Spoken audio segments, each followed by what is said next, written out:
Hello and good afternoon, ladies and gentlemen. Welcome to this week's new episode of the Xbox Lunch Break Special. I'm your host, Mr.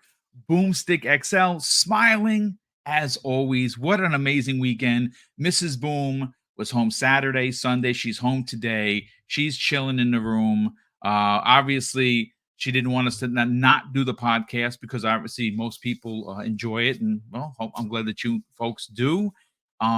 Had a great weekend. Hopefully you did as well. Got a chance to play some Helldivers 2. Has not had any server related issues other than twice getting in there. Surprisingly enough, I usually just jump right in and I'm playing. I've seen a lot of people have some trouble. I mean, the servers have been getting pounded.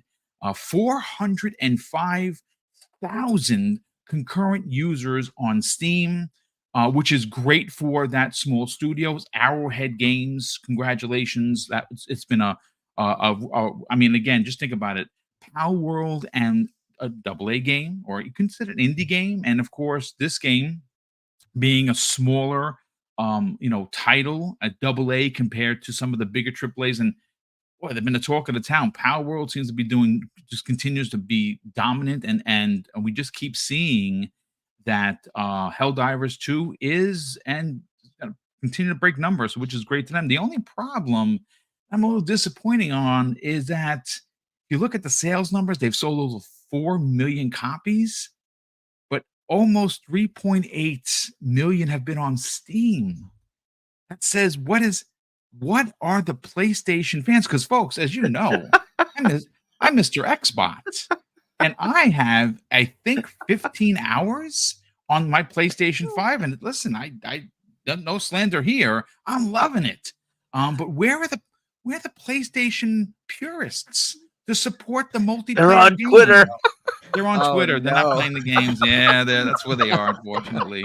We're starting with some pony wars here. As you can see, folks, we have Hargeet Chani joining us because, well, on top of some good news for Arrowhead Games and, of course, Helldivers 2, there's a lot of bad news, Hargeet. Unfortunately, due to some of the lessening of console sales for SIE and PlayStation proper, they have taken a $10 billion hit in their stocks. And I'm not saying 10 million, folks. I'm saying 10 billion with a B. This is a report that was brought to our attention by numerous sources, which, of course, when I'm reading it verbatim, will give those news sites the proper a shout out that they deserve, because obviously every time we do use an article, we do want to give the author and the website the proper pointing to, if you will. But Hargeet, brother, thanks so much for joining us. Good morning.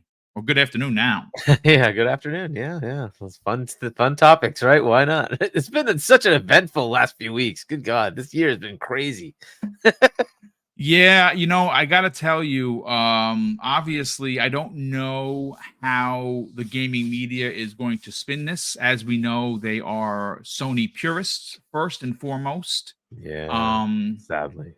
We'll see. We'll see if there's any concern, because I know there's a lot of concern for Xbox in multiple regions after what I thought to be Thursday's show. Phenomenal. Answered all my questions personally. But of course, we still a lot of infighting about, it starts with 4 and then it's the whole lot. And even though Phil Spencer said it's not, it's like Phil's a liar, and it just hasn't been good. Lot of people that I looked towards as leaders in this community, in the Xbox community, have seemed to have taken one knee on the whole situation. No names here, folks. We don't listen. Everyone's entitled to their opinion, whether it's pointed or not. We don't look to go to war with anyone over an opinion. If someone is disenchanted with the brand, by all means, be disenchanted with the brand. I mean, I that's not me, but I'm not going to comment on anyone that feels betrayed or disappointed on the direction of what Xbox is going to potentially go to, and that's perfectly fine. Have your opinions, put it out there in the socials. It is what it is. But Gamsley, welcome back, brother. We have a lot to get into, including the breaking news where Sony has plunged $10 billion after PlayStation 5 sales cut. How you feeling, man? 10 billion? 10 billion. Oh my god! And no news sites are blowing this up. Yeah, Spelling. shocking. I know. Oh, that's Shocking. crazy. Yeah. That's nuts. Yeah, what a freaking what a week. What a month. What a year. I'm excited for talking about the news that's coming up now because it affects literally all the industry. So it's going to be quite a good time. Let's get Yeah. into it. Let's go. I'm shaking. I want to go. I want to go. Let's go. Yep. Let's do this. Absolutely. Well, listen, glad to have you Sony here as sucks. always. Helldivers suck. Let's go. Let's go. Let's do Well, you this. gave Helldivers an 8 according to your Yeah, analysis. it's a So great 8 game. is, It's a I good think it's a game. freaking good game. And like I said, It's a listen, fair score. All right. It is It's a fair. fair It is score. fair. Gamsley, did you play it on PC or PlayStation? PC. Yeah, PC. Yeah, You there you see, go. most people are playing it on PC. I'm the one dope playing it on PS5 because I don't have a PC to run it on, so it's fine. It's fine. It is what it is. But Fuzzy Belvedere, how you feel? We didn't expect to have you here. Great that you are. How you feeling? I'm feeling great. Glad to be here with you guys. Man, Twitter has just been its normal self. As always, it's one. If it's not one thing, it's another. But it's great to see games doing well, and I don't understand, some of the back and forth between the community. But at some point they got to come to the cookout and figure it out themselves, kind of deal. So hopefully they figure out how to get along at some point. But other than that, some interesting topics, some, the usual suspects in the gaming media not talking about PlayStation when it's pertinent, as opposed to, oh, look at all these games that's doing well. And I don't think anybody's talking about foam stars anymore either. So Yeah, that definitely came and no. went as we kind of thought it would. But look, look, this is what happens, folks. Chances are taken on games. You put them out there. Some hit, some don't. And for particularly looking at Sony, they put out 2 games back to back. One ate the other one's lunch. Foam Stars nowhere to be found. That I would imagine servers are going to be closed in the next couple of weeks. And then, of course, the little guy that could. Look, I'm not. I know this is an Xbox podcast, and I get it. Nobody wants to talk about Sony, but we have to because that's exactly what the topic we're going to open up the show with. I personally am having an absolute blast with Helldivers 2. How I play it is I don't sit in front of the TV for 5 hours at a time playing the game. Not that I couldn't. It's just that my life doesn't allow me to do that because obviously I have responsibilities as a husband and I do want to spend time with Mrs. Boom. So what I usually do is I do 2 or 3 runs. I try to get up a level, which by the way, folks, I'm almost at level 8, which is great. Found some new gear. Someone actually, I play with a rando that dropped some gear for me to use, which I didn't ever use before. And it's this backpack that has like this floating gun, which I get at level 10, which I cannot wait to freaking get. So I'm enjoying it. I'm going to be honest with you folks. Does this make sense to come to Xbox? It does. Will it? Probably not. But if again, I say that before we get into the topic that we're going to get into. Now, we go first to Hargeet, then we'll go to Gamsley and of course Fuzzy on this particular one. Now, I have pulled a story from one of the first places that I got the story from. So, of course, I'm going to give credit where credit is due. And this comes the way of Tom Henderson's Insider Gaming. And it was written by Grant Taylor Hill. It was posted a few hours ago. And the lead topic or the lead headline for this particular story from insidergaming.com is Sony stock saw a $10 billion drop following the financial or the fiscal forecast. Now, I'm going to read verbatim from the article, folks, so please bear with me as I do, Hargeet. It says this: in a recent financial update, Sony reported on the performance of its PlayStation brand through quarter 3 of its fiscal year 2023. It was revealed that 8.2 million PlayStation consoles were shipped in 3 months, and more than 89 million games were sold across PlayStation 5 and PlayStation 4. But those stunning figures were shielding some less than fortunate news. Projections for Q4 for fiscal year 2023 were slashed. Originally, Sony intended to sell 25 million PlayStation consoles in quarter fiscal 2023, which ends next month. However, That forecast was recently cut down to 21 million units. Not only that, but the firm's operating margin, and Hargate, you've mentioned this before, in the business came under scrutiny, all of which led to a whopping $10 billion being wiped away from Sony's stock value. And it says here in big parentheses, Hargate, extremely disappointing. And I'll continue. In a report published by CNBC, the state of PlayStation was discussed by an equity analyst, Atul Goyal. In his breakdown of the situation, Goyle stressed that things are extremely disappointing addressing Sony's failing operating margin in the games business. In a drastic drop on the board, Sony has gone from a value of around 13% in March 2022 to just under 6% in December of 2023. Now, Hargeet, look, there's a lot to unpack here. So by all means, take your time, break it down. But this big news is coming off the heels of the Xbox business update that I think, at least for me as an Xbox first gamer, answered all of my questions. Now, I said this before, folks, and I'm going to clarify it for you right now, just so we have a complete understanding of my feelings.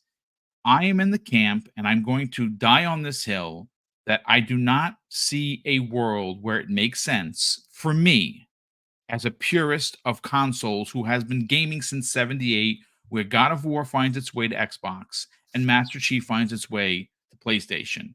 I think that there is something, I've said this, I said it last week, brand identity. I think that you must have special games for your platform. I understand the 4 games going over there are just to start. Some people think that it's literally the crack in the dam before a floodgate of everything on Xbox going over to PlayStation. I don't see that world, but that is me. But Hargeet, this is big news. Yep. I have a feeling that this is going to potentially force Sony's hand to kind of do what Microsoft is already scheduled to do, and that is release games on a rival platform. Now, real quick, folks, Hargeet, I know you're not on social media. I don't know if you saw this. It has recently been updated. Now, this morning, Dirt Griggity, one of the Xbox finest out there, holding the line, as you will, reported on a story from Tom Henderson and, of course, Insider Gaming. And I went back, and it has recently been changed, but they didn't note the change. It was reported first by Insider Gaming that Until Dawn remake, as we know, was coming to PC and PlayStation 5. He had it listed, and I have the article with the first and the second iteration. So I have both. That Until Dawn remake was coming to the Xbox Series X. Do I think it was a mistake? Well, potentially, because it's been changed, but no one from Insider Gaming has acknowledged the mistake, unless that information is not supposed to get out there. Because I went to both the website of the developer, no mention of it. I went to Xbox, I ran the name, and it doesn't come up with anything. So it's could potentially and probably is a mistake. He might have done some sort of a cut and paste thing to kind of help with his writing, and Xbox Series X happened to be in there and he didn't catch it. These things happen, folks. We make mistakes. Yep. But Hargeet, I think that this is the potential. What happened here, I think, is going to force Sony's hand, and a lot of PlayStation game purists are going to see the same thing happen. I wonder if there's going to be the same kind of talk about it. Yeah, so the value thing first. Is it becoming clear enough now that Jim did not retire? Yeah, I think it is. You've changed your leadership, right? There's got to be a reason. Hiroki Totoki goes around to all the studios. At first, they fire Connie Booth, right? And she was basically the Matt Booty, right? The head of all the studios, and she's gone. And he went around to the studio saying, "You don't make enough money." right? This is what we're getting, right? These are his words. This is what we're getting in reports, right? And the guy that took over is the Amy Hood equivalent, right? The CFO of the company is coming down to PlayStation to say what the heck is going on, right? And so you could just see, like, I've been noticing this for years, that the pattern is the revenue increases, but the profits are decreasing, and you're like, okay, well, that can't be good, right? You got it. At some point, you're going to recognize that and say, as a company, especially when it matters so much to Sony that PlayStation is profitable, right? Whereas, look, Xbox could not make money for like 5 years, and Microsoft would never even notice. They just do it because, of course, their shareholders are going to want value. But Microsoft makes so many umpteen billions of dollars in profit every freaking quarter, it just doesn't matter, right? But in reality, of course, they're going to say each business should be profitable and should give a return to shareholders. That's fair enough. But it won't hurt them, right? They're going to be fine. Whereas on Sony's side, PlayStation's a big deal. And this is going to, I mean, that you don't just do these things and the CFO takes over your business for no reason, right? So, like, we all, well, at least I call it that, like, Jim was like told, yeah, you're stepping aside, buddy, and we need to go change things. There were probably discussions going on for years saying, okay, look, there's a decline here. You need to fix this. We'll give you some time. But if it doesn't turn around, like, we're going to go change things, right? Now, when you listen to Amy Hood or Tim Stewart or Satya, when they're talking about games, do they talk about console wars? No, they talk about, where can I put this game to get the most money out of it? Now, remember, so just understand, the person that took over is Amy Hood's equivalent, right? Do you think that person is going to sit there and say, well, I need to sell more consoles because my consoles aren't selling? They're still selling, right? They're still selling, what, 2-to-1, 3-to-1 of the Xbox. So in the US, it's 2-to-1. Outside of the US, like for instance, in the European market, it's nearly, not actually, it's nearly 3-to-1. yeah, so like, the console selling. Now it's just about software and just making money. You're spending so much on these games. Where do you make the money? So the PC day and date thing, you should just assume that that's kind of a given at this point, because he outright just said it, right? It was the exclusivity was about expanding the console, right, to give it a reason to be looked at, but that's not a need anymore. And they can just put their games aggressively on multi-platform.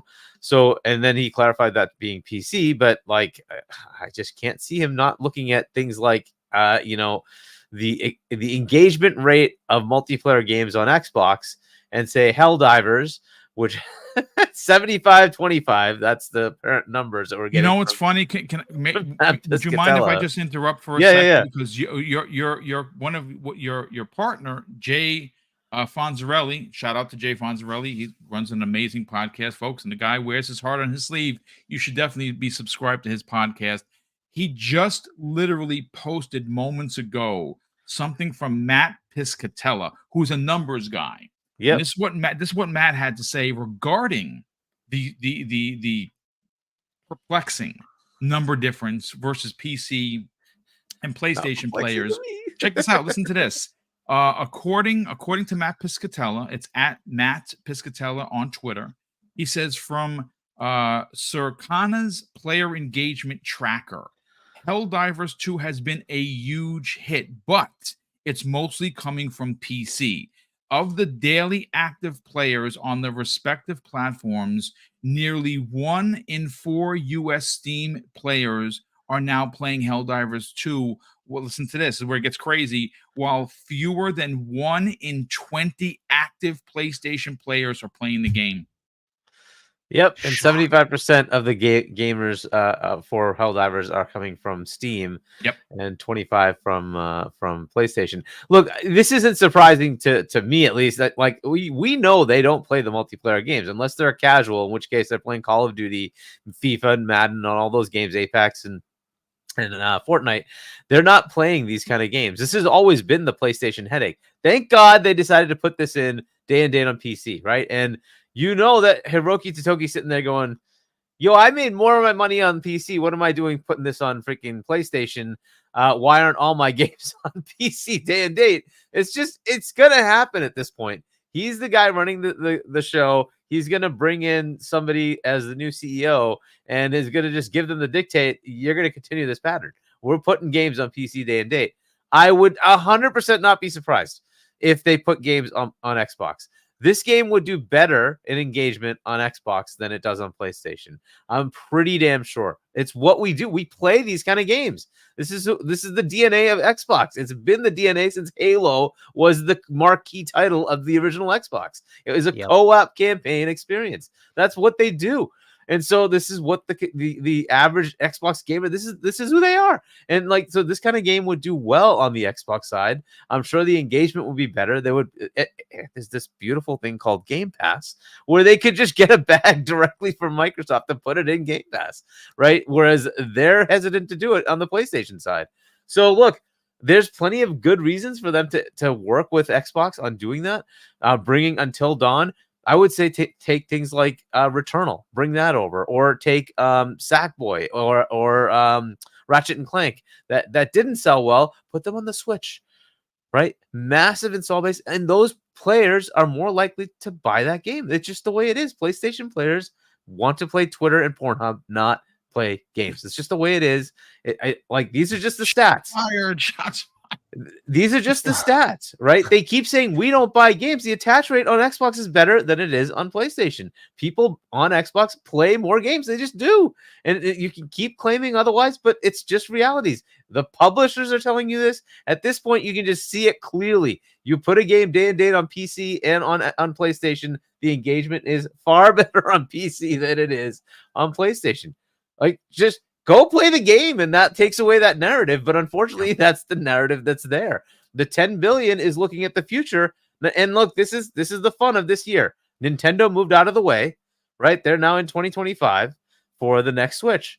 This year is Xbox. It's just Xbox. There's nobody else. What does PlayStation have to offer you? Nothing.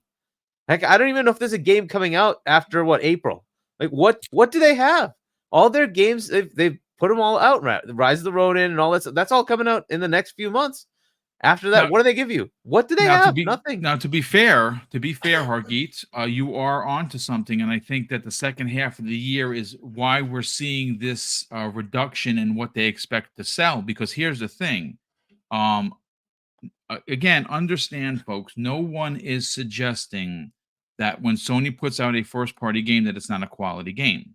Yeah, it is. Not. It's what they do, and it's what they're good at doing. But when you don't have a marquee game, let's say, for instance, like a Spider-Man 2, which has two sequels. This is a sequel. You have two original releases that did very well. People were anticipating this game. Venom was the lead guy. Obviously, it had a bunch of his rogue gallery in there. It's an excellent game. But when you don't have that, what you have is a void. And what did we learn from Matt Booty and his part to play on Thursday's show, Hargeet? He literally said, for everyone to hear, we have more than 10 major releases in 2024. Of which we don't know all of them. And since it's Matt Booty, we're not talking about Flight Sim 2024. We're not talking about Towerborn. We're not talking about Contraband, right? Because those are third-party deals where they're bringing their IP, but somebody else is making it. This is Matt Booty Studios, aka all the internal first-party studios, are putting out 10 things, right? And we can take a guess as to some of them. We know that we have Avowed, we have Hellblade, we have Indie, we have Call of Duty, we have the expansion for Diablo, we have the expansion for World of Warcraft. What's next? You might say, okay, maybe there's something for Elder Scrolls Online and Fallout 76, potentially, right? We don't know about those yet, but so that's a potential. That still leaves multiple games that we still don't know about, right? So this is an Xbox year, right? Even if you just get the ones that I just listed, that's insane. And the key one is Call of Duty. This is going to be the year marketing for Call of Duty is on Xbox. Indeed. And it's possibly the first current gen only Call of Duty. Up to now, it's been cross-gen, which is going to prompt the need for people to go buy a new box. And guess what box is going to be bundled with Call of Duty? Xbox. Series S, Series X, massive discounts coming with Call of Duty. like plastered all over the box. If they play their marketing right, and this is always the problem with Xbox, if they do their marketing Yes. right, this is the year to just take over. They absolutely can do it. They can dominate. There's no competition right now. What does, like, let's say Sony finally says, okay, hey, we do have a PS5 Pro and we're going to come out and they have an awesome showcase. They have to show us games that are going to bring people over that can be the equivalent of Call of Duty. And look, Call of Duty marketing it's a big deal. It just is. It's a massive deal. If suddenly the mindset for Call of Duty shifts to Xbox, that's going to shift the way people think about consoles, especially now they're going to have to buy one. And so if they play their cards right, Xbox has a chance to potentially do a lot to compete more than they usually do. And it's up to them to do it. It's up to them to do it. And this is the part that they usually suck at. If they could somehow do the marketing right, this is the year. Your competition has left the year to you. Yeah. Like, you have the chance. So these are the big factors, right? So if you look at that and say, well, if that shifts a little bit, that also hurts PlayStation's bottom line. Don't take our word for it. Listen to themselves saying it. Jim Ryan saying it. The documents we got, yeah, right? They're saying it, that it's going to cost them lots of money if people don't come there to play Call of Duty. That's the big game for them. So look, this is just the world they're in now, and you have to look at the additive effect, and it's going to hit their bottom line. That's the way it goes. So they're not wrong as far as Wall Street saying, yeah, there's headwinds here, and it's disappointing. And the thing that makes you a lot of money, Call of Duty, might go to the other side because, I don't know, they own it. So they might have more of an attach rate with that. And if that happens, your service levels, your service subscription revenue will go down. It's just the way it is. PS Plus is for Madden, FIFA, and Call of Duty. And if one of the big tent poles is going the other way, and look, those other games are also available on the other side, and one of them is in Game Pass. I'm just saying, you get like actually, and we have that confirmation all also. That was Game Pass. Yeah. It's so it is what it is. You take a look at those things, and you just start seeing an additive effect. Again, I really hope Microsoft takes the advantage, Xbox takes the advantage of this, and does the marketing appropriately. They need viral marketing. They need to get out there and make people know what Game Pass is, make people know that Xbox is the home of Call of Duty.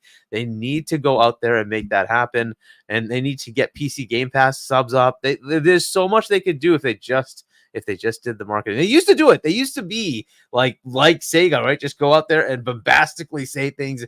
But now they're shy to do anything. It's like, come on, no, now's the time to be bombastic. Go out there, do it.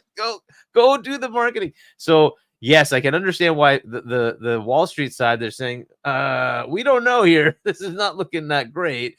They're predicting lower hardware sales from PlayStation side. So you have to expect that that's going to be a hit. Nintendo, they were expecting to get, now I don't know what's going to happen to Call of Duty here, right? Because there's a contract that says they have to put Call of Duty on Nintendo. Will they be able to put the new Call of Duty on the Switch, the old Switch? I think that how that's going to work. I think if we were privy to the contract, I would imagine that there's wording in there based on that it goes to the next Switch, right? the level of hardware that can run it. Because look a perfect example. What you don't want happening to the new Call of Duty, which potentially is going to be next gen only, is what happened with Mortal Kombat in the Switch. Mortal Kombat 1 on the Switch was egregious. Yeah. And it was, you can't have that happen. I mean, shout out to NetherRealm for attempting to put it out there, but it was not a good port. Fair enough that people get to play it, I suppose, but but yeah. What's funny, Hargreaves? You know what's funny about all this? You know what's so funny about all this? Xbox without marketing even made Sony tap out. They tapped out first. I mean, they came out. What was it? I mean, I was away. I don't even know what day it was. It was the day before. Yeah. They came out and said, "We're going third party." Yeah. So you mentioned that like God of War, for instance, should never come over, and maybe there's a point to that. But you could take older games that are marquee titles and say it's 6 years old, 5 years old. Is this going to hurt? Get it? I'm a dinosaur, folks. Listen, I fully admit it, but that's my problem. I again, for me, you got to understand. I will eventually, like I did with digital versus physical. I was a physical guy through and through. Yeah. I used to fight with my brother. You wouldn't believe the conversations we had. And like, dude, you got to get with the program. You got too much shit in your house. And I'm like, oh, physical. Now I'm like, switch physical. That's the only thing I have physical. So we'll see. This Hiroki Totoki thing is a very interesting thing, right? Because the finance guy, Amy Hood, just took over Xbox. Just think about that. That's what happened right here. Yeah. Right. This is going to be crazy because they don't care about this console worry stuff. They're looking at bottom line numbers. That's it. And how much money are they putting in the bank? Oh, you hit the word right there. Numbers. That's what matters. Financial numbers. While we all out here screaming, saying our games are the best. Well, where's the money, man? Where's the money? Well, we're gonna get into that. First of all, let's bring in Gamsley. Gamsley, listen, you've obviously heard the story that was run. I sent you over the paperwork. Sony, according to a report from CNBC, and it's been obviously everyone's starting to report on it. The one that we used is from Tom Henderson's Insider Gaming. So shout out to Tom Henderson and that crew over there. They do a phenomenal job with the work that they do each and every day. They have taken a $10 billion hit. I don't know how you come back from that. And I think that just again, this is just to spark additional conversation from you, Gamsley. If I recall the way that the media framed the Xbox Series X coming out with no games to support it, there was a lot of pointing fingers and saying, "How could you? You suck." Right? I remember that very, very vividly. It's interesting, ladies and gentlemen, that if in fact the PlayStation 5 Pro is in fact a thing and is releasing later this year in the fall, they will not have any of their first party games to launch with it. I don't know if the same conversation is going to happen. You are then asking for the community to buy into this Pro based on old software. What are your thoughts on this $10 billion drop in Sony's stock price?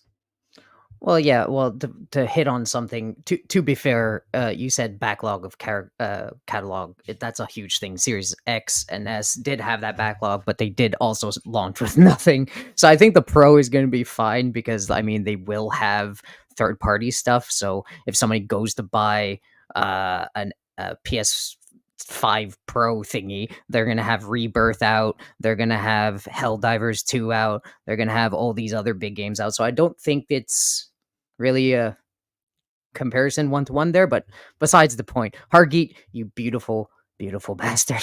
I love you. You said basically everything, so I don't know what else I'm going to say about this, but what I will say is that, when we were doom and glooming about Xbox last week, I always said, I was like, the games will speak and draw attention. I did emphasize Call of Duty. Like, Sony doesn't have a solid IP like Call of Duty that they could market with consistently and pull in people. And now Xbox owns that. So just the sheer fact that Xbox will have the marketing for Call of Duty, they have the option of putting it on Game Pass one day, word of mouth will spread, plus all these first party games that really might or might not hit, being on the face of that really does help it. So Xbox was always going to stay in it. And now we're like, for some reason, giving Sony some slack here.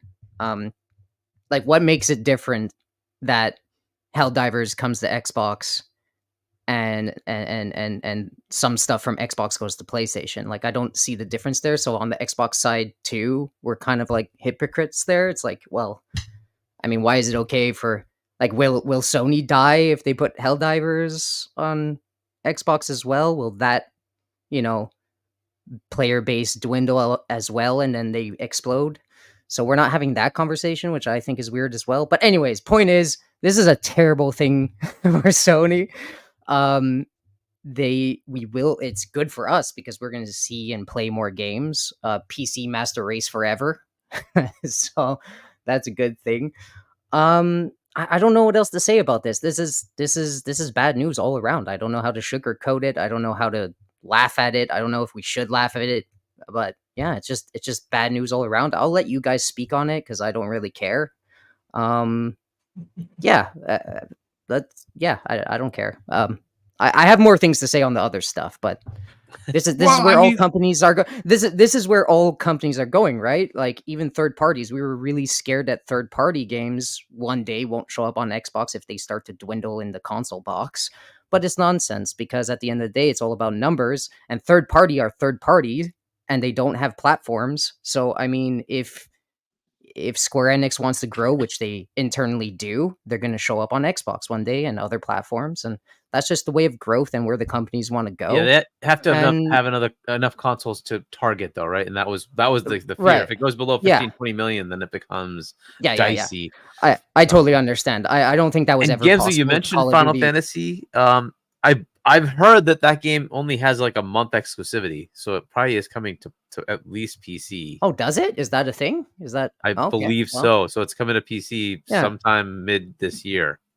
Yeah, and the point is like the point is like Call of Duty was always the point, right? Call of Duty is gigantic, and if the Mhm. mindset is always going to be, well, I could play it on Xbox and I could play it on that ecosystem for much cheaper.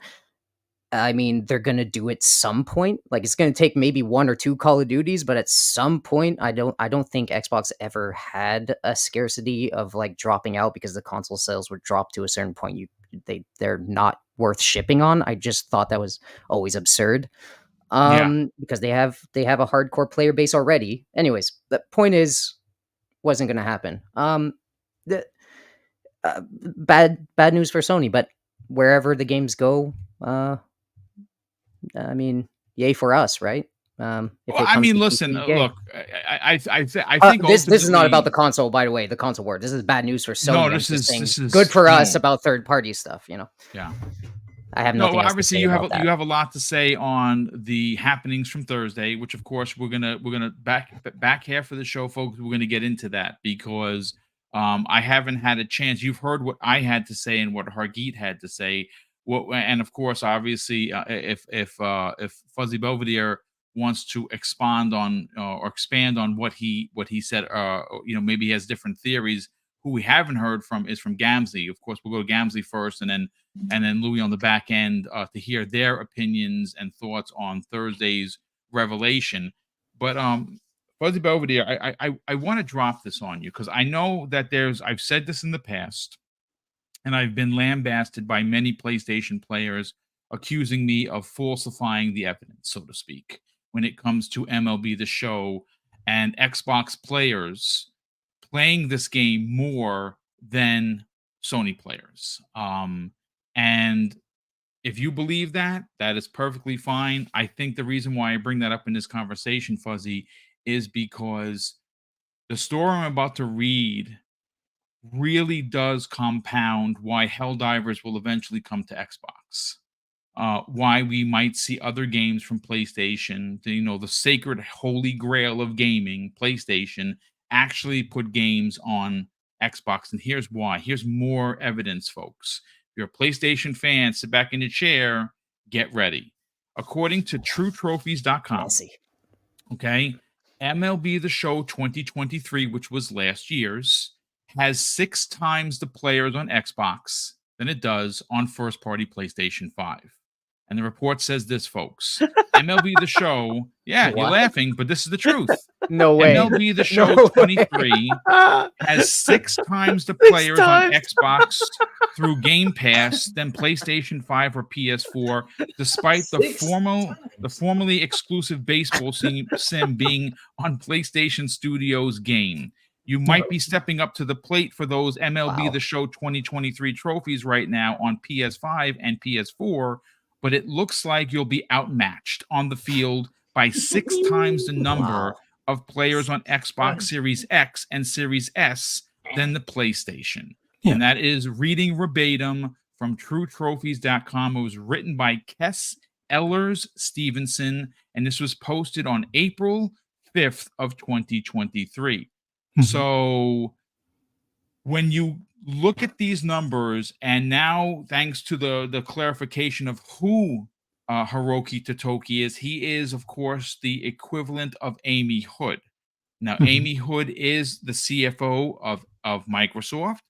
She is the numbers woman. She makes all the big decisions with spending and profitability.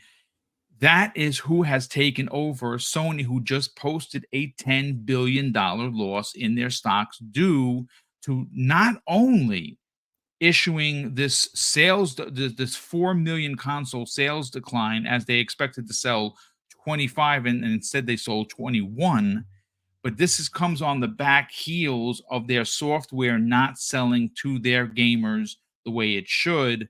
Let's talk about it. Well, I'll start with the MLB The Show thing, because I remember from when I used to play MLB on my PS3 and on my PS4, and it was one of those titles that Sony kept on producing, even though the numbers weren't quite there. It was always hovering somewhere around like a million to maybe like, well, actually, it wasn't even a million. It was like somewhere between the 900,000 range to 1.2 million was like their fluctuation for like as far back as 17 through 19 or 20. 20, yeah, And I then would say. when it finally came to Xbox, that was the time where it pretty much doubled, if not more so. And that was just from a purchase standpoint. Now, as far as the beauty of Game Pass, it gives people the opportunity to try a game. So it totally makes sense that you're going to have 6 times the amount of people trying this game out in comparison to PlayStation. Now, don't take that the wrong way. There's still a ton of Xbox guys, including myself, that still purchase it on Xbox, but it's at a discount. Like, that's the cool thing. It's like, because it's in Game Pass, I get to play it, and then like within 30 days, it gets a 25% or something like price cut. So it makes it even better than what Sony even has when they actually put it on sale, 6 months down the road. So it just makes more sense for that particular title, and it will make more sense for more titles moving forward. But when you look at who's in charge over there now, like you said, it's the numbers guy, the person that looks at where the margins are and things along those lines. And he's looked at all the studios, and they're doing great as far as making games, but they're not making the money. And you don't necessarily want the studio to be in the business of making money, but you do want them to be flexible in the sense to be able to either monetize their game or figure out other ways of creating more of a buzz on that platform. Because otherwise, it's going to be day and date moving forward across the board for PC and or for any PlayStation title coming to PC at the same date, which to me all along made the most sense. Like, in all honesty, I will, as soon as GT7 comes to PC, I'm going to double dip. I just hope they have cross progression. That's one thing that even Phil took a dig at Sony about. He sure More did. platforms they should have that cross progression, because Dual, that's something I that believe makes sense. the word he used was The dual entitlement. Entitlement. Yes, that's what it was. Yeah. Yes, thank you. And it would be awesome if Sony does that, but we all know they're going to try to hit you over the head every time they can when it comes to paying them. But looking at the overall projections that they made when they wanted to sell these 25 million consoles, and they also the rumors were, oh well, the PS Portable will count as a console. Now, they can count it as a console all they want. I don't know if that was supposed to help the mix of the 25 million or not, but even if it was, and them making that adjustment, obviously even that didn't get it across the line. But I think the big thing now is, if they're already looking at the reduction in numbers as far as console sales, like they've already reached their peak, and it's going to be diminishing returns moving forward for the rest of this generation. Will a PS5 Pro really do anything for them? Like the PS4 Pro, the previous gen, like I think out of the 120 million consoles that they sold, maybe, of the PS4s as a whole, I think it was only somewhere around 1 million to 2 million that were PS4 Pros. It was like a small number in comparison. It was like 1/20th or 1 out of 20 or something to that effect as far as how popular it was in comparison. Now, we all know a lot of people on Twitter had PS4 Pros, but we're the enthusiasts, and we have to always remember we're that small percentage. We're like somewhere between like 1% to 6% of the overall purchasing base. So we can be vocal all we want, but in the grand scheme of things, Hiroki Totoki is telling them, yeah, we see how Helldivers is doing, and guess what? I always assumed the first day and date title was going to be Ben Studios' new IP, just for the fact that They've already, got kiboshed on doing like a Days Gone 2. Yep. And this is kind of like their rebound before they get closed. And what better way to give them the best opportunity to make the most money and make the best showing than to have it released day and date? Because that way you don't have to close them, which Sony would definitely close them if whatever their new IP is doesn't reach 10 million within a short period of time. I can guarantee you. But outside of that, looking at what Sony's doing, a lot of PlayStation cats should have known from the time when Xbox went to PC.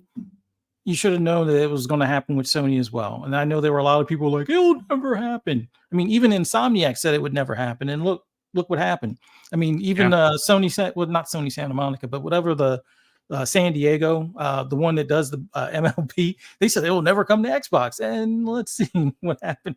But then again, yes, I get it. MLB kind of forced things, but I'm pretty sure Sony's looking at the money. Hey, we got six times the amount of player base. Those players are actually buying some of the card packs and things like that. And they're still buying the game too. Hey, we should probably put something else over there. Like someone mentioned earlier, Returnal. It's a co-op game. It's a third person shooter that would probably do just as well, if not better, on Xbox. Just for the fact that it only did, I think, $500,000 before it went to PC. And then I think it maybe is at 1 million, maybe a little bit above 1 million at this point. But I can get you the total sales. Give me a second. It's around that. Fuzzy. Guess what? Sony did look at it. They did look at it, and they said that putting MLB The Show on Game Pass was a good move. There is an article out there, and if you want me to look for it and post it, I'll post it. You will see that they actually did say that. I've been saying, take the bag. I'd take your PC games and put them on Game Pass. Why not? I'm curious to see if they saw any benefit from when Death Stranding 2, or not Death Stranding 2, but Death Stranding, Game Pass PC. Like, I'm pretty sure they saw some numbers because I know I only played it because it was in Game Pass PC. Exactly. Yeah, you know what's interesting? I found some numbers here, gentlemen. Returnal sold 560,000 units on PS5. That's not counting what it sold on PC. Which of course, which isn't good. And again, that goes on also. Let's see here. Returnal PlayStation 5 ships total PS5 sales. I think this includes PC 1,016,000 units as of February. Now imagine the effect that MLB did for Game Pass and PlayStation. Now imagine Call of Duty and what the ripple effect will be once people notice that Call of Duty's on Game Pass. Well, and if they market it right, games do. That's the problem. Is people need to know what Game Pass is, and when you tell people what it is, they're like, "What?" Right? So it's true. Maybe, exactly. If the marketing's right and the word of mouth and all that good stuff spreads, I mean, it's gonna be crazy. Here's something also that's interesting. This comes from GameSensor.com. It says here, it's worth noting that more than 70% of players who purchased Returnal were on Steam. It's I mean, it makes sense. So PC is the largest platform out there these days. I mean, it is. The console market is about 200 mil roughly, and I'm pretty sure there's some PC overlap in there as well. And that's probably across all three platforms. So 200 million is that ceiling. Yep. And you have probably 700 million PC players worldwide. Yeah, it's a big number. Mm-hmm. I say that's the market to shoot for, and I think, and then mobile if you can get there, right? I think console market cap is between 300 million to 500. It's between that. It's not that high. 300. It's between that. It's between that. Depends on what year, through all these gens that came out, but it's close to 300. Nobody's ever sold that much. The highest ever was 155, right? And then the PS2 200 mil. But if you combine them all together, though, I'm saying combining them all together. You can't combine them because like crazy. How many do you have? Do you have all of them? Oh, I do. I got all of them. That's the problem, right? You're not taking the overlap, right? The number of people that are uniquely Switch, uniquely PlayStation, uniquely Xbox is very little. A lot of them have overlap. So the full market, it's around that 200 million. That's it. Console players about 200 million. Okay. I see what you're going. I see where you're going. All right. Gotcha. But this is this 6-1, like that ratio tells you why Sony doesn't even mention MLB The Show. Right, it's not in state of plays. It's not in their showcases. Like I'm surprised that why aren't they talking about their own first party game? That's why, because nobody buys. Because people are gonna start looking at Game Pass and be like, let's go there. They don't buy the games, guys. They don't buy the games. They've been for years rubbing it in our faces. Yeah, we got the best games, but do you guys buy them? I mean, if you listen, even the dev from Days Gone came out and said, pay the freaking $60. You guys remember that? Yeah, he even said it, paid full price. We wanted the sequel, pay freaking full price, and they didn't. They don't buy their games. Oh, it's so good. Look, it's the number, folks. The numbers don't lie. And again, obviously, to open the show, we did talk about the numbers for the reason why there's a $10 billion loss in stock price, and that's because of console sales. Also equated with that is the fact that no one's buying the games on PlayStation. And a perfect example of what we're talking about is the number I just read for you about MLB The Show, 6-1, right, which is bonkers. We also learned that out of 4 million copies of the very excellent Helldivers 2, only 200,000 came the way of PS5. That's spooky, folks. And I'm one of them. I'm an Xbot. And I bought the freaking game, and I'm playing it and quite enjoying it. It would have literally died on PlayStation. It would have literally died. It would have died on PlayStation. It absolutely would have died. Yeah, 1,000%. Well said, Gamsley, for sure. One thing I want to put out real quick. Absolutely, get Fuzzy. With the $10 billion drop in value, I wonder if Apple or Amazon are licking their chops now. I mean, you don't know. I mean, it's. I mean, I know. We've had this talk before where Apple is circling like a shark, right? They would love to buy SIE. I don't know if they could, because would that be considered a horizontal merger because of the of the music and the movies, right? They both have their own movies, and I don't know. I don't know if that would fly, but I'm sure they would give it the old college effort for sure. Yeah. Listen. Great point, Fuzzy. Let's bring in Crazy Lou. Crazy Lou, before we get to you, brother, let me catch up on some super chats here. And then, of course, second half of the show, folks, is going to be getting everyone's, second take, or for Gamsley, who's going to lead the conversation with Crazy Lou Gaming, their first take on what happened last week, because you've heard from Fuzzy, you've heard from Hargeet, you've heard from me. But, I do have one other point that seemed to have gone over the mohawk for a lot of people, and we'll get to that point in a second. First of all, Highlander 001, folks, he's been a very generous donor to the channel. Folks, he has gifted not 5, but 10 Double Barrel Gaming memberships. That is just bonkers crazy, brother. That is very generous of you, and we cannot thank you enough for the consistent generosity. I don't even understand how or why he does it, but he did it again today, folks. And if you did get one of the subscriptions from his generosity, please be kind and offer a thank you to him in the chat. That'd be greatly appreciated. He follows that, folks, with a $10 super chat and says, "My fear with Game Pass, my fear was with Game Pass, and what they said put it to rest, and I renewed my subscription.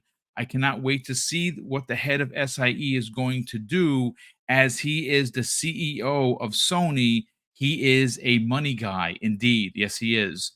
We have here Sir X-Men drops a very generous $2 super chat and says, "I told you, Sony on corporate welfare. I was right." And that is scandalous. 80s cartoon villain, folks. Wow, this is bonkers. He drops a ridiculous $50 super chat.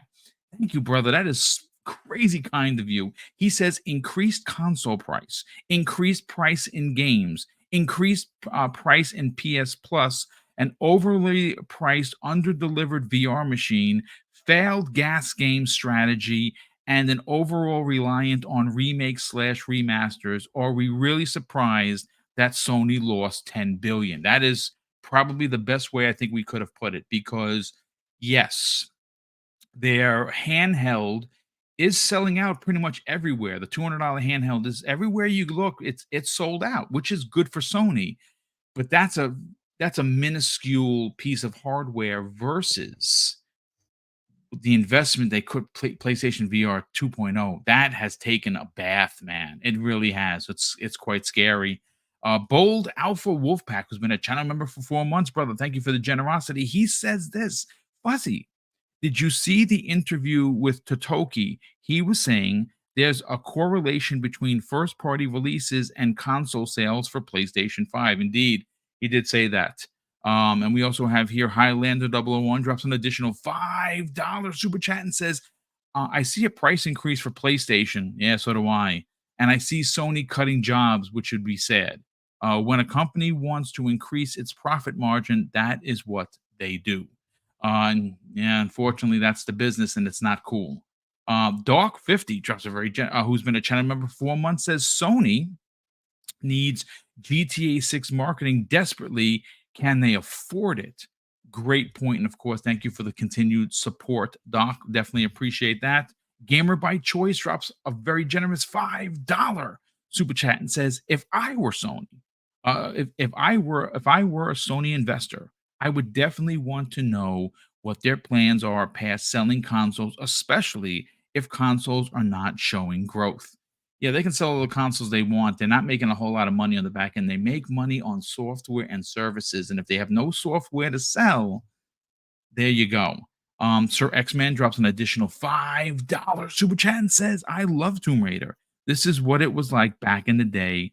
Then people need to see what this game was like back in the 90s and what a real hard game was like. Yeah, Tomb Raider was difficult, and I'm glad you can switch between the two. I haven't played it yet, brother. It's just sitting in the queue. Too many games, not enough time. Crazy Lou Gaming, let's talk about the $10 billion loss in Sony stock.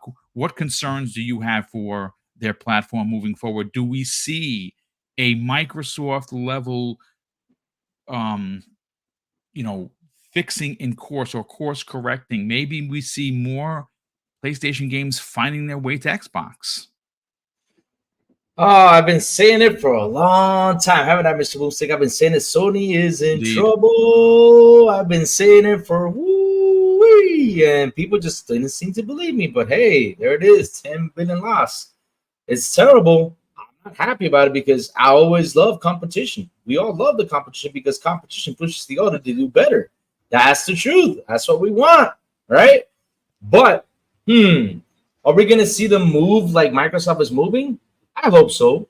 I hope they do, because at the end of the day, they need to further up what they're doing, because it just can't be stuck the way they have been stuck. Because all these years we've been listening to media, we've been listening to people throwing it in our faces. We have the best quality games and all this stuff, right? We got all this stuff going on, yet the numbers is what talks, right? And yet financially, they haven't been doing so well. Sean Layden even said it before he left Sony, that games are getting more and more expensive. So how is Sony going to survive this? They're going to have to open the doors. They're going to have to open doors. They're going to have to put their games elsewhere. They're going to have to find a way for them to get that money. Because if the fans, as they claim and say all the time, we are buying our games, are the best games out there, but yet it's not actually true, then they have to find ways. And so are they going to follow Microsoft's steps? I hope they do, because Microsoft's idea on how they're going to move, for me, it's excellent. I'm really happy about how they announced what they announced the other day, how they talked on Thursday. I heard bits and tits a bit about it, but everything I heard, I was like, interesting. Everything seems to be interesting, right? Sony has to do something. If they don't, right now it's 10 billion. Tomorrow it could be more, because this is what they do. Every time they're in trouble, we see that beautiful, and I just love how the media just grabs this and just posts it. They say, oh, Sony has sold 60 million consoles. But what is that doing for us? What is that doing for us? I mean, knowing that, okay, you guys sold 60 million, but how is Sony surviving with just selling this console? They're not surviving by just selling the console. How are they here on software? How are they here in services? They're not doing so well. So what do they have to do? They have to sit down and change their strategy, because at the end of the day, in order for them to survive, they got to do something. They have to do it really fast. And Xbox is way ahead of them right now. I mean, putting their games on PC day one is an excellent move, especially for those PC players. Now Sony has to do something. They have to. They have to. If not, it's going to get worse for them each and every week. Yeah. And again, it's now, Hargi, can you confirm this for me? When someone says a Steam spy, That is only for Steam numbers, or is that across the industry? No, it's just Steam. Okay, because according to Steam Spy, Helldivers 2 has sold 4 million copies. Now, I don't know if what that leaves left on PlayStation. I think that still equates to about 200,000 so far. I know earlier in the weekend it was only at 50,000, but it has been gaining ground because obviously people are talking about it and buying it. But when you consider 4 million copies sold on Steam versus 200,000 on PlayStation 5, it just goes to show you, man, that's a big deal. That is a really, really big deal. And That's more than Final Fantasy 16, one of the biggest IPs on the earth. which All right, again, Final Fantasy 7 Rebirth, which of course comes out, I think, in just about a month, or maybe a little bit less. I bought the deluxe edition as I always do. I'm very interested to see how many people actually buy the sequel, because the first one, Final Fantasy 7, which was freaking absolutely phenomenal, has only sold a little over 5 million copies. Yikes. That is yeah. I only mentioned that because Square is third party, and you should act like third party, and you should put your freaking stuff where people are, and that's PC, Xbox, and PlayStation, and Switch. Yeah. Anyways, yeah. Final Fantasy 16 is a great game. That wasn't a shot. It was just No, you're absolutely right. So it's listen, the numbers, right? Well, being that we have you here, I do want to go to you immediately, folks, because obviously last week was a week that most gamers were anticipating. They waited to the end of the week, which of course was Thursday. Thank goodness, not Friday, because Friday usually brings bad news. This was on Thursday.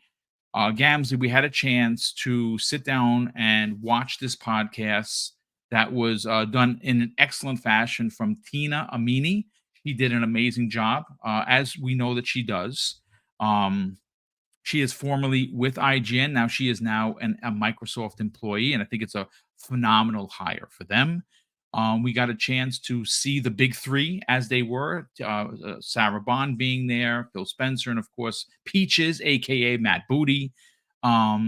So in the 22 minutes that were there, and again, we haven't had a chance to sit down and talk about it, what were your large takeaways from this 22-minute interview? Okay, well, there's a lot of interesting stuff. So Holiday, the one thing that I popped off on is that Holiday we're getting like some sort of hardware announcement. So whether that's, I don't know, an upgrade or a next thing, that got me excited. I really hope it's like my heart says give me a handheld because it all makes sense, but it's definitely not that. Let's see. The 34 million subs for Game Pass, which is in my opinion, like they're slightly off of that when you look at that like chart that they had. I don't know if it was in the FTC or the projection of Game Pass or what they think about it, which it's about 6 million off right now, so they're off on the Game Pass subs, but I think that'll level out as the marketing kicks in for Call of Duty and such. Crossplay, they talked a lot about crossplay, and I said this a lot. Crossplay changes the game quite a bit. So before there was this gatekeeping on all consoles that, if Call of Duty, that's what helped Call of Duty on PlayStation. If Call of Duty is like marketed on PlayStation, you're probably going to pick up a PlayStation, play it on PlayStation, and then it's really hard to move away from it because, your saves and your guns and whatever will be locked down on that ecosystem. And then the third-party games as well that you buy on that console will all also have its progression locked and all that stuff. But nowadays, it's much simpler, isn't it?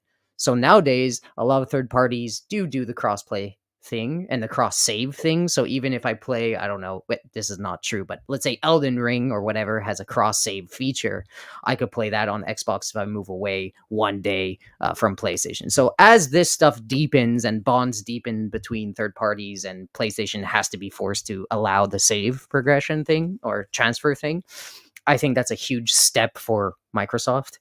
And that's why PlayStation doesn't want any of that stuff to happen. So that was interesting that they talked a lot about that, and it really does push Xbox's narrative, play anywhere with anyone, whatever. Sarah Bond was super good here. I love how every time they panned to Sarah Bond, she had something good and energetic to say. For instance, she dropped the Diablo thing coming in March. Okay, Diablo. Fuck you guys, all right? Sorry for the swear. I get a lot of crap about that. I see you guys. That's a Canadian thing. Please, It's a Canadian folks, thing, give all him a right? break. Canada igloos. Come on, man. So so that's really nice to see how she just radiant. Like she has an aura router that is so professional and fun and exciting. So that's a good thing to see. So she announced that coming March 28th, I believe. Somebody correct me. It's 28th, right? Yes, it is March 28th. Okay, You're correct. so Yeah. I love that. It's probably going to give that game a huge boost that it needs. Because if MLB The Show is anything, Game Pass does bring in some players, so it's going to be good to see Diablo thrive again. Diablo. The 10 plus games, guys. See, this is what I was talking about before. It's like, man, ecosystems and games speak for itself. So, like in the 360 era, yes, it's the Halo peak, right? That big flagship IP. It's the peak of Halo. Oh my God, Halo, right? But what sold that console so well was the third party stuff as well. The Skyrim came first, right? Hargeet, you know that about this. I don't know if that's correct, but Skyrim was 360 first, right? It was Oblivion, the one before Oblivion. That's right. Yep. That's it. Oblivion. I get them mixed up. Yep. And it was first there. So they had that. They had the marketing for Call of Duty. Everything blended in a perfect storm of love, which is happening right now, right? They have these guys locked down. It's crazy. So, that's that. When these 10 games come out, Call of Duty is associated with your platform. All of that stuff is happening. All those people that didn't even buy a next-gen consoles are suddenly looking at Xboxes really happy right now, right, Argy? They're probably like, oh my God, when these 10 games pop in, Halo comes in, we're going to Xbox, right? That's my thought. So that's why I always thought it'll be okay. The cadence seems insane. So yeah, what else was huge? They basically said what I thought, they're going to stick with their original strategy. They're going to, what I always thought, they're going to trickle out the small games everywhere because it doesn't really actually matter that much on both ends. Nobody's going to jump ship because, your Pentiment is on somewhere else, especially when you have 10 games coming in Game Pass per year. So smaller games will go out at some point. Live service games will go outwards at some point. And they did say, without saying definitively, that big flagship titles are probably going to stay on their hardware as long as possible, right? That's what I took away from it. Am I correct on that? Yeah, that's a fair assessment. I would one up you on that for sure. That's what I took. Like, I've always thought it depends how the strategy goes. Like, if they see that Call of Duty is not moving the needle, if they see that people are slowly adopting still, people are slowly buying Xboxes still, the ecosystem is slowly going at how it is, then they might look at those bigger titles. They might consider it because they're like, well, we need more visibility. We need to get more sales going on this stuff to sustain us. We need to put these big titles somewhere.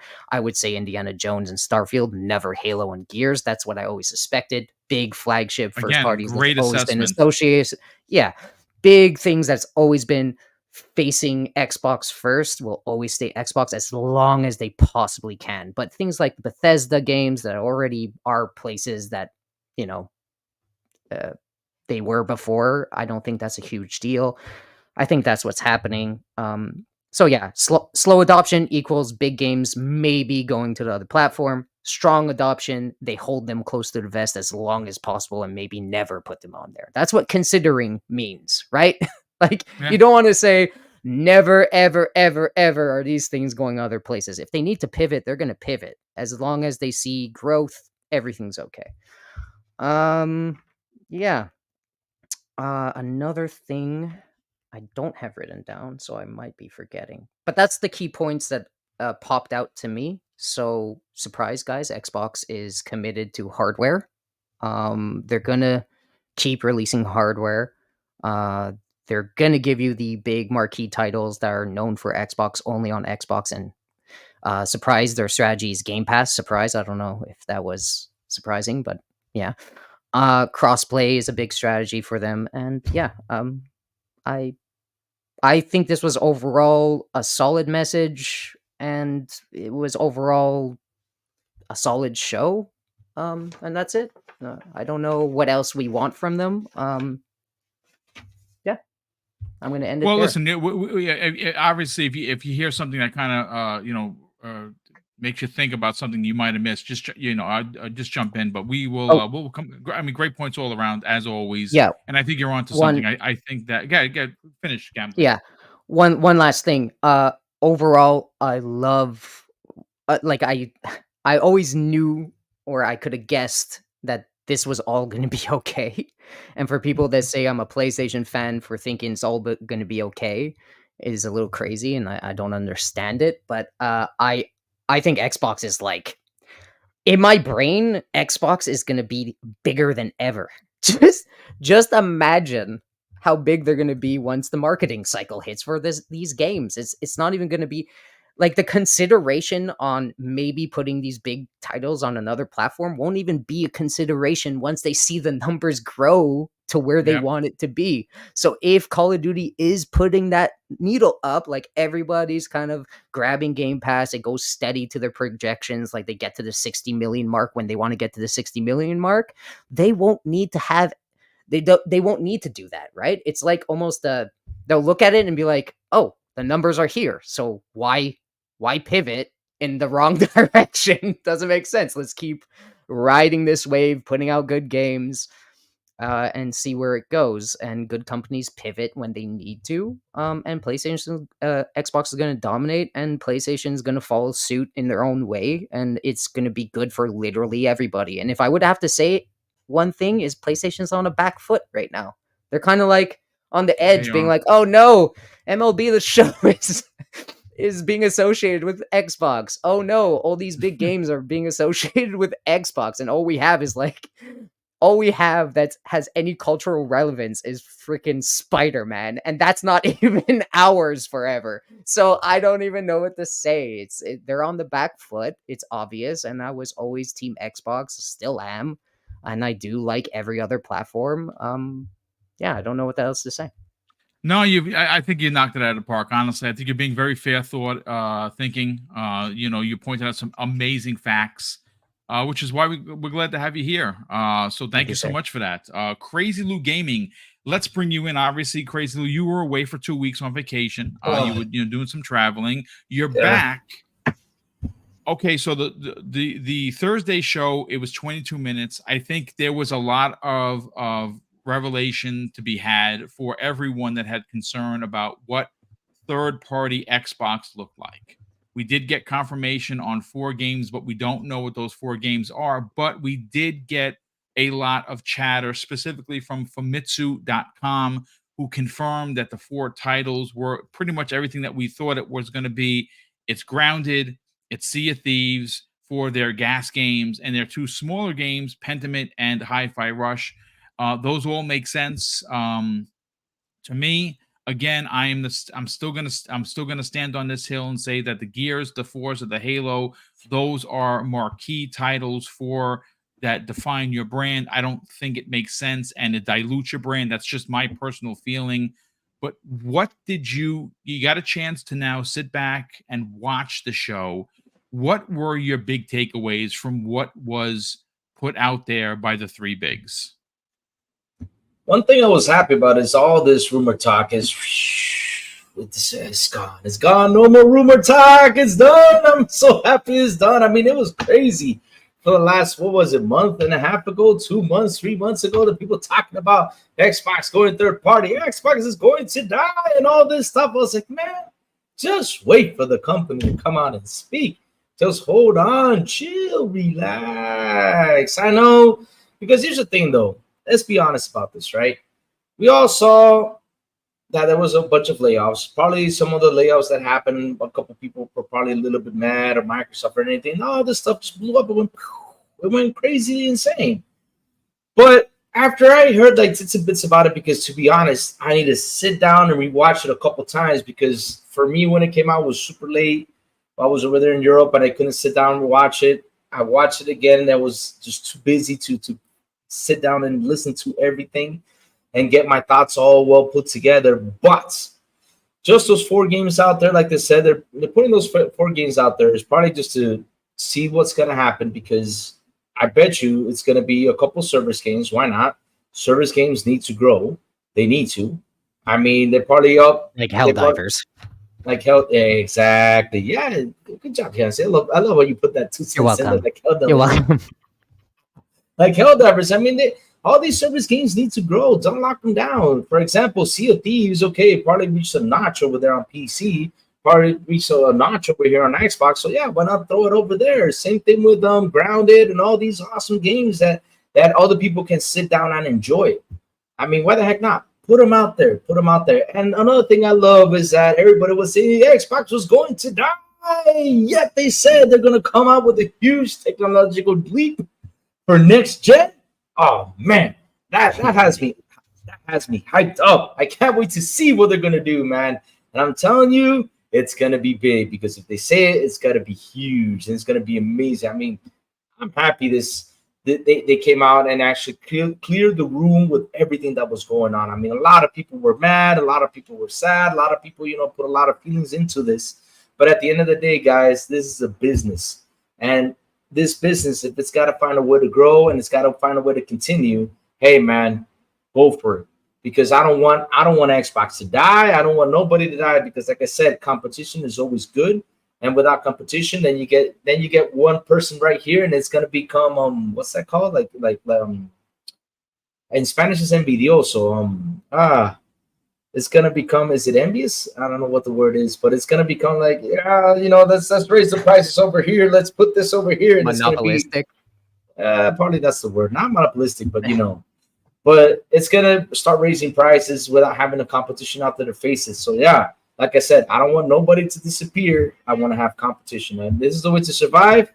Survive. That's what you gotta do. Just don't die on me, because hey, if you die on me, I'll be really sad. But hey, it was like you guys said, 22 minutes of solid showcase. I need to sit down and watch more of it, repeat it again, because like I said, I just caught tits and bits. But what I heard, man, I'm just happy they did Louis, it and got the room. Louis, What's up?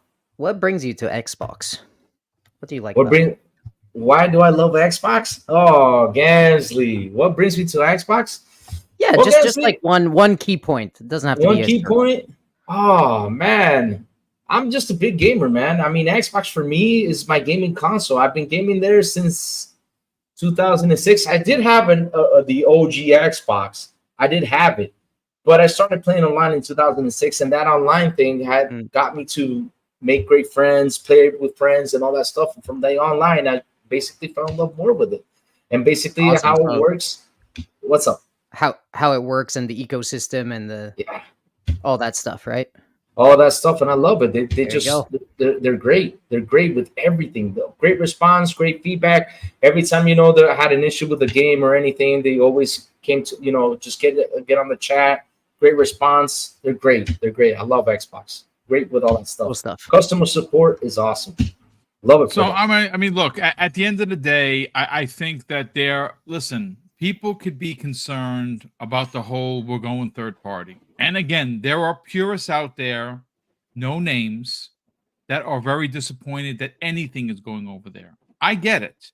I'm in the camp where I kind of feel that there are tentpole or sacred cows, if you will, that need to be the brand identity moving forward. As far as the show went, we know that those 4 games are not that. Right? Not Halo, it's not Gears, it's not Forza. Now, I would like to add a Fable. I'd like to add a Hellblade. I would like to add a few others to that list. But again, we are right now where we are. It's 4 games. Some people refuse to accept that it is 4 games. People don't want that. What am I saying? I'm saying that I have no real say in the matter. So it's the 4 games. What am I going to do? Right. I'm not bowing the knee because, like I said, I'm always going to be that guy that says to me, a God of War on Xbox and a Master Chief on PlayStation, it doesn't make sense to me, but that's because I'm a dinosaur. I do want to bring in Fuzzy Belvedere and just see again, Fuzzy. We got a chance to hang out, and we talked about it, and you talked about it on other shows. Since you've had some time to kind of let it sink in, is there anything that was said that was something that you want to maybe add to the conversation that you might have missed? No, I think the biggest thing is they definitely put the matter as far as Activision games going into the Game Pass day and date, and like Kayasante That had means made the big mention one. before. Yes. Yeah, that was a big one. And with Kayasante, he made mention that since a lot of these games aren't on on the Microsoft Store, it's going to take them a little bit more time as far as some of the back catalog stuff. But I have zero doubt that Call of Duty, I guess it's going to be not Modern Warfare, but it's going to be like Gulf War for Black Ops. It's Black Ops. This Yeah, holiday it's season. yeah. Mhm. That'll be in their day and date. So that's probably one of the biggest things I was concerned about. The other thing with the titles going over, like I said, I'm probably going to be the only one standing on my square on this with any title going over. Originally, it was like rumored 1 or 2, and it winds up being 4. I'm done purchasing third party on the console. Now that doesn't mean I'm not going to purchase first party on the console. I'll continue to do that and continue to keep my Game Pass sub, which I'm good until the middle of 26 or March of 26, and I have enough reward points to get me through to 28. But outside of that, I'll still be doing the purchases for the early access for Forza, whether it's Horizon or Motorsport content, things along those lines. Any updates and new first party games that come through there, I'll be purchasing still on the platform because you get the dual entitlement to play it on PC. But Yep. a lot of the third party stuff, I'll probably continue to, or moving forward, make purchases on Steam. Now, if the Microsoft Windows Store starts getting on par with the way Steam is, as far as it being easier to navigate the folder system, being more compatible with some of the PC mods and things like that, then I might change back to that. But right now, for first party, Xbox is the first party box, or the Game Pass box for me. My PC is going to be where I get most of my third party stuff, and the PlayStation is mainly for their internal studios first party stuff that's not day and date on PC, which Helldivers up on PC, so it is what it is. But overall, I think if you're a console only player, the fact that they're working on the next iteration of the hardware or the next iteration of the console, and it's going to be the biggest technical leap, which is probably going to have like an MPU or neural processing unit intertwined in some way. I think you'll be pleasantly surprised on what you see when that hits. And I might still be privy to pick one up if the price is reasonable. If some people are saying, like, if it's truly a enthusiast box at $800, yeah, I'm probably going to put that into my PC instead. But if it winds up being in the $500 or $600 range, then yeah, they'll probably get me for another console as well. But that's just my take on it. But overall, they answered a lot of the questions that people had. They handled it as best you could, considering the slight change in their output. My only concerns are, like, if it's going to add any dev time. But some of the games that they are likely to port over are ones that at least had some form of a PlayStation iteration prior to, like, an acquisition or something along those lines. So it stands to be seen. But I still have this weird feeling, like, I know everybody's sold on it being Hi-Fi Rush, Pentiment, Sea of Thieves, and Grounded. I'm almost willing I'm not going to bet, but I'm almost willing to think that the better move, and this is going to probably sound sacrilegious considering how much of a Forza fan I would say it's either probably better to do Grounded and Forza Horizon 5, or Sea of Thieves and Forza Horizon 5. And here's why. They're going to have a Forza Horizon 6 probably in the next year or two. I'm figuring Forza Horizon 6 is 2026. You put Forza Horizon 5 over there, you show PlayStation guys what a true arcade racer is supposed to be, without them having to say, oh, well, you compare GT7 to Forza. Well, a lot of them didn't want to compare, Forza Horizon, and that's open world where you can go anywhere, and you can also do all the modifications to make your own tracks in game. I think that would be a better way to lure PlayStation players over to Xbox for when Forza Horizon 6 drops. But not my call, obviously. But no, listen. I mean, again, from a fiscal point of view, where they're going to have to buy the game, I see your point. For me, I just think that there are certain things that make it a console special. And again, we're going to be on the opposite ends. I get what you're saying, makes sense. And look, I'm gonna be honest with you. If Forza Horizon 5 went over there, no one is ever buying another GT game again, because it's just going to be no comparison. It's just not. It's I'm sorry, Playground Games and just makes a better racer. They just do, especially when arcade racer. But again, what we will see. I think it is the 4 games that I had made mention earlier. I don't think that there is a world where they need to bring other games, but we will certainly see, Fuzzy, and again, it's a great point all around.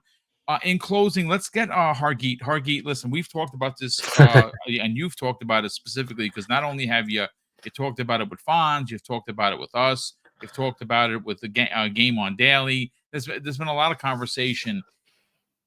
Is there anything that you might have? Because again, for me, sitting back, I think the most pointed aspect of what was said, and it really wasn't said, and that was the fact that there was some talk about potentially Game Pass changing, specifically when it comes to ABK.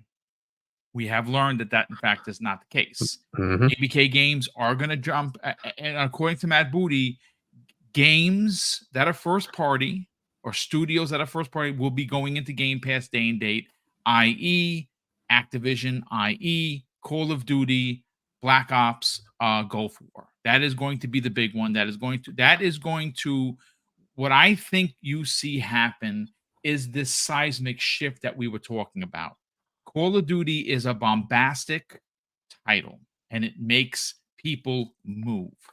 If you're telling people over here it's $76.43 for the regular edition, and you're still going to spend your microtransactions, or it's $16.99 here, and you're going to spend even more microtransactions because you didn't spend nearly $80. I think there's something to be said about that. What are your final thoughts on this? Yeah, so one thing I'll point out is that there is a lot of community schisming and a lot of finger pointing and bad faith things going on that needs to stop. People have opinions, and that's okay, but we don't need to go snipe people. There's a lot of that going on, and that needs to just stop. I agree. So that's just something I'm very disappointed in seeing. Some people are going to be passionately one way or the other. That's fine. We should let them be passionate and not say that they're bad and they lied and they this and that. Like, slow down, right? Like, we don't need to be like that. So outside of that, things I'll point out. We just went through this whole rumors of this and that. Don't assume the games. Don't assume the platforms. We don't know, right? So it's supposed to make sense, right? If I were to say take Grounded, would I see that as a PlayStation game? Well, I'll tell you, Helldivers 2 apparently isn't doing very very high numbers. Why would I expect Grounded to do high numbers on PlayStation? On the flip side, I wouldn't be surprised it does well on Switch. I think it is a good platform, and Phil and Doug, they've been talking a lot. Like, Nintendo and them have been trying to expand on that partnership. I wouldn't be more surprised if a lot of that really is we're bringing things to Switch, because it gives them a portable, right? It also gives them a very large market. There's 140 million of those things out there. So that's the place. So we automatically presume it's those 4 games, which to me, Pentiment, are you really expecting a lot of sales of that game? Whether you bring it to anything else, I don't know that that's a thing, but maybe, right? I'd rather they tell us what the games are. I'd rather they tell us the platforms. Yes. The reason I think it was held back is I think they've already locked that into the Nintendo presentation. Yes. And that's where they're going to tell you these things. because that partnership makes a lot more sense to me. It just does. Now, that's not to say that something might not come to PlayStation, but it would have to be a game, like Fuzzy was saying, something that would actually attract that customer, right? If you bring a Forza, that could attract that customer. I don't think Pentiment is going to do that. I don't think Grounded is going to be a game that is very PlayStation centric. Now, I could be totally wrong. Maybe PlayStation players are looking for that kind of game. It just feels like it's a more family friendly, kid friendly game, and Switch just happens to be that platform. And I think Indeed. it'll do better there. Hi-Fi is mixed. I think it could, but again, if it even happens, it could work on PlayStation. But again, I think it would work better on Switch. I think it just has that family friendliness to it. I think it would work better there. So I don't know. For me, those games seem to resonate on that side, and everybody's just presuming that it's all about PlayStation when this could all just be about, we wanted to get onto a portable. We want to get into 140 million consoles. Mhm. And I'll point this out. There's a lot more animosity between PlayStation and Xbox communities than there is between Nintendo and Xbox communities. Yes, I would agree on that. So in that world, most people that have been talking about this are like, I don't care if it comes to Nintendo. And okay, fair enough. Then let's put it on Nintendo. That makes a lot more sense. It's a huge install base, and it gives you a portable device. So, and if you're talking about Grounded, I think that could easily run on a Switch. If you're talking about Pentiment, that can run anywhere. But you're talking about Hi-Fi, I think they could scale that back to a Switch. I think that could work, right? It just depends on the Definitely game. helps. Go ahead, Sorry, sorry. it definitely helps in visibility for Japanese Yeah. market as well. Since Yes. Yeah, and so like I hold judgment on what they are because we don't know. Phil did say these ones will make sense, right? And so, like, to me, the thing that makes sense is put it on a platform where it's going to have applicability. And if you're going to put a PlayStation game, I actually agree with Fuzzy. Let's look at something that will attract the customer, right? And that's like, if you put a Forza Horizon 5, that's going to bring eyeballs to it. They're going to actually want to play it, right? That's the thing to do. You'd have to look in the catalog and see what kind of games do PlayStation players gravitate towards and what should they bring over, right? So I'm a little hesitant to say that those are the 4 games. Pentiment to me is a head scratcher because I don't think they're going to sell, because they were trying to say, well, we want to test the waters. Well, what are you testing with Pentiment? Because who's going to buy that? It's a very, very niche game, like very niche game for sure. So yeah, I just don't know if that's a realistically good test, right? So we'll see what they do. So, but I want to hold until we actually get that. We've had too many rumors over the last couple of weeks. I want actual official confirmation. These are the games. These are the reasons. Right? These are the platforms. Right? That would make a lot more sense to me. Let's hold off and we'll figure it out. Right? So. And once we go there, we'll see what happens next, right? Again, to me, if it's games that are like Grounded, going multi-platform, even in the future, I'm actually okay with that. It's a small passion project. It's probably not going to bring a lot of people to the platform, right? It's really just a passion project, and it's a great game. And if you bring those kind of games over, and that means you get to make more of them, absolutely do that, because I would rather make more Groundeds. I would rather make more, quirky games that just, somebody just wanted to put something together. Very PlayStation back in the days. They used to make those weird, fun games, and now it seems like Xbox is doing that. Yeah, exactly. So if that's what that means, fair enough, right? I'm not happy if it's games that are going to attract customers to the platform. So if it's indie, for instance, I'm going to say, well, no. There was a lot of uproar when it was like, this isn't going to be on PlayStation. Yeah, exactly. Come to Xbox. You want to play this game? Xbox. Come to Xbox. Xbox. Yeah, absolutely. Buy the Xbox. Right. So that's where I'm looking at it. But again, we will see what they do. I hope when they say that they're trying to do things that will not damage the brand, that they take that seriously. And they are only looking at games that just make sense to say, hey, let's bring this to a portable. Let's bring this to so that PlayStation thing that people keep looking at, I would caution to say that may not be all PlayStation. It's probably going to be more of a Switch thing, because they just don't have that right now. They try it with the Rogue Allies and stuff like that. Those don't sell anywhere near the numbers that the Switch has, right? Indeed. So to have that massive install base and then bring kid-friendly games there, it also opens people's eyes to say, oh, wait, Xbox did this? So an Xbox has these kind of games. Oh, okay. right? So then it opens your eyes to that. Hey, there's kid-friendly content on Xbox, right? And so you get your mature games, you get your family-friendly stuff too, right? So it brings a different visibility. Sony's the one that's lacking in that, right? Yes, they have Ratchet and Clank, but most of their games are pretty mature. Ratchet and Clank did not sell good at It did all. not. But if you want to Unfortunately. get I loved family-friendly it. I think content, it's they're not a great platform for that. Like, obviously, Nintendo wins that hands down, right? But Yep. you know, Xbox does have Minecraft. They do have, you know, Grounded. They have Hi-Fi. These are family friendly, so they're starting to build a catalog of games that that they could attract, you know, kids for, right? So I guess Crash Bandicoot for that matter, right? You can continue on with those kind of things. So that's a good thing to do, and maybe Crash would be one of the ones that comes over or something like that, right? So, though I think pretty much all of them are multi-plat. I don't know if they're all on yeah, Switch, pretty but, much. Yeah. but yeah. So that's what I would think. Yeah, but again, let's hold as to which games we don't know. Let's just hold back on Yeah. the rumor mill a bit, and let's see What what we do get, know, right? what we do know though, is that it's not Starfield and it's not Indiana Jones. So That's that's a correct, win, yes. right? At least to start, we do know that. Yes. Yeah. That's a And strong point. Sea of Thieves is the only one that had something kind of hinting towards it, right? They did put that tweet out, right? That said, you know, roses or whatever, right? All that. Yeah. That poem. mhm. So we Sometimes can it's assume blue, maybe sometimes that it's is one of red. them, right? Yeah.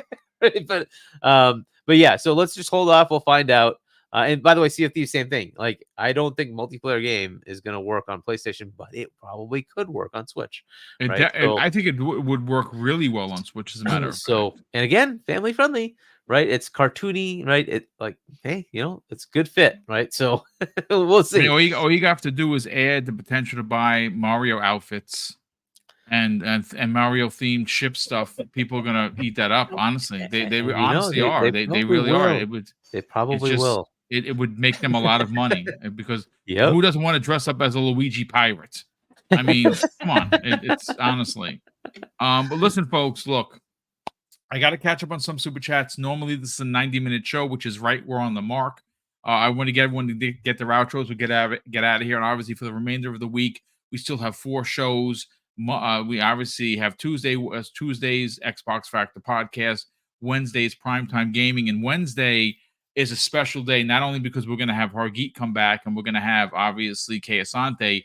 We are having the trio from the Longhouse Gaming podcast. All 3 members are joining us on Wednesday evening. That is Black Skeleton, that is the Black Viking, and that is Supernova. They are a podcast that has exploded on the scene. If you're not subscribed, you should be, but you'll learn more about them. I'm writing that show as we speak. Obviously, I'll be sitting down with C Money on Thursday's X Vlog Live at noon. And then, of course, rounding out the week will be Breakfast with Boom, 10 a.m. Eastern Standard Time. We have additional $5 super chat from J-Mac. Thank you for the generosity. He says, is it true that they only sold 16.4 million as opposed to 50 million? No, that 16 million was just in that fiscal quarter is what they sold. They have sold over 50 million PlayStation 5s worldwide. That's phenomenal for Sony. Unfortunately, that's all that people could talk about because that's all they've been up to is selling consoles, and that's good, but it's not what the ultimately is going to make them a lot of money. Jacob Novick drops a very generous $2 super chat and says, I highly think MLB The Show will sign with Xbox next time. I don't think so, dude, because that is done by a Sony first party studio. So I think it's always going to be marketed by Sony. But even though it's marketed by Sony, look at the numbers. It doesn't matter. It's 6-1. So it's embarrassing for Sony because they have a game. And I think what's even more embarrassing, Jacob, is the fact that it launches into Xbox Game Pass every year, but never and still is not in Sony's $160 a year service. It's crazy to me. How does it not launch day and date in their service, but it launches day and date in Xbox? It's crazy. But, you know, because they don't have the cash, baby. They don't have the cash. That is absolutely correct. And lastly, actually, we have 2. We have here Nino Vostek has gifted a 1 double barrel gaming membership. Brother, that is very kind of you. Thank you for the generosity, folks. If you did get the membership from Nino Vostek, please give him a thank you. And we have Voidlock here, who just dropped a very generous $5 super chat and says, don't be shocked if Hellblade 2 ends up on PlayStation. Phil, don't cut fan base off too often. I mean, it's one of those. Look, I don't know if it's going to be there or it's not. I don't think it needs to be, because it's going to be on PC and it's going to be on Xbox. I think that is one of those marquee games that you've heard Insomniac say they're going to, moving forward, base their graphics on what Ninja Theory has done. I personally would say it's a mistake. Let that game breathe. Let that game, and it's going to be a graphical showpiece, make people come to your console. That's what I'm saying. I don't know if it's true or it's not, but it's, at this point, is anything off the table? I don't know. That should be, but then again, I don't run Xbox. We also have here Bold Alpha Wolfpack drops an outstanding $10 super chat and says, point worth putting emphasis on. Japanese is a very specific language. There is no room for redundancy. So when talking about first party beyond PlayStation to PC on multiplat, he doesn't mean PC on PC. I actually think he means, because he said computers and consoles. So does that box out Xbox? Not after those in MLB The Show numbers. And I think that, Hiroki Totoki is going to make the hard decision that maybe some PlayStation players who were, laughing at Xbox players about their games going over to PlayStation and Nintendo are going to have to look in the mirror and say, oh shit, I kind of made fun of people. Now it's happening to us. It's not cool. So we will certainly see. But let's get everyone out of here. Gamsley, we'll start first with you, brother. Let's talk about where people could find you on social media. But more importantly, what else you got going on, especially in the podcast game, sir? Yeah, all right. So go subscribe to Gaming Arcadia on YouTube. We have a ton. Asa has a ton of podcasts running there. One of them is the Xbox Series podcast, which runs every Thursday at 3 p.m. Eastern Time, where I am a co-host along with Deadly Headley and Asa himself. We talk all things Xbox. We keep it very Xbox centric, so we don't even talk about much on the other platforms. So come join us there, and you could find me here every Monday for lunch. And you could also follow me if you haven't followed me. Freaking follow me, god damn it! I promise I'm not controversial. Hellblade sucks. No, I'm kidding. Hellblade's amazing. Come find me. Come find me on X Gamsley TKD. I also gave Helldivers 2 an 8. So if you hate that, don't follow me. I think it's fair. I give it an 8.5. I'm really enjoying it. Yeah. I am going to say that I've seen a lot of people who've had some super difficult times getting in because the servers are getting just slammed. But Yeah. again, Yeah, if it's a you're big able problem. to, yeah, no, 100% is. But Gamsley, listen, brother, it's great to have you here. Great to see what you're doing, the work you're doing with Asa and Deadly Headley, and of course, what you continue to do within the community. Love that. No, man, thank you guys. No, thank you, brother. Fuzzy Belvedere, sell the brand, brother. Where can people find you on social media, but more importantly, help you get to the first goal of 2024, and that is to hit 500 subscribers on the best place for anything and everything in the racing genre? Where can people subscribe to your YouTube channel? Oh, just want to thank you for having me on. Always awesome being on here with you guys. Always love it when we have Hargeet on as well. And glad we had Louis come in today as well. Always love hearing you guys' thoughts and views on things. It's always good to get a different perspective on this industry, being that we share the same hobby in gaming. Thanks to everybody in the chat. Thank you for interacting with us and checking us out. If you haven't already, hit the like and subscribe button. Greatly appreciate it if you do. And then for those that want to hear my rambles and rants on anything gaming related, just follow me on the app formerly known as Twitter at Fuzzy_Belvedere. And you can also find me on YouTube. Just do a search for Fuzzy Belvedere. Most of this stuff is going to be racing related. They now have the Nürburgring, the full loop. So if you haven't played it yet on Motorsport, definitely check it out. Or, if you have GT7, check it out on there as well. But Thanks again for checking us out today. Thank you, brother. Super appreciate you being here. And of course, Hargeet Chani, let's sell the brand of not only Game On Daily, because now you are working with Fonz on Sundays and obviously his podcast. Where could people obviously not find you on social media? We say that as a joke because you can't find them on social media, but you can find them in other places. But talk about the two podcasts that you do on a weekly basis and the fact that we might get a return of Dealer Gaming. Yeah, at some point, hopefully. So you can certainly check out youtube.com/GameOnDaily and GameOnDaily.com. And I will actually hopefully be on this Saturday. But first, next up is our podcast, right? The Wednesday Primetime Gaming. Yep. Check that out at 7 p.m. U.S. Eastern Time on Wednesday. And then there's a Game On Daily. So that'll be Saturday at 4 p.m. U.S. Eastern Time. Check out Go Live. And then on Fonz's channel, it's Fonz Gaming. I'm on as a co-host on Games Talk Live, and that's on Sundays at 6 p.m. U.S. Eastern Time. Check that out. And I'm H Johnny on Discord and on Xbox. And nice to chat with all you folks today. I don't get to chat with Crazy Louie that often, so it's pretty good. But games that we've been on a couple of times now, right? Yeah. It's We're nice. almost always in always podcast together. Yeah. Oh, it's good. Great Talk to have about you here. this freaking news. Yeah. Well, thanks so much for joining us. Obviously, we didn't know if we were going to get you here today, but appreciate you jumping in because obviously this $10 billion loss is it's big news for sure. Last and no way least, Louis, obviously sell the brand of the Xbox International podcast where people can help you guys continue the growth on a very amazing podcast. And of course, if you are someone that only speaks Spanish, well, they have a Spanish version of it for you specifically. Talk about it, man. Sell the brand. Oh man, Mr. BoomStick, glad to be back. I was tired of traveling. I'm glad I'm back to the podcasting world, hanging out with you guys. No worries, Hargreave. We'll get together once in a while and just chit chat all the way. No worries. But hey, thank you, Mr. BoomStick, for having me on.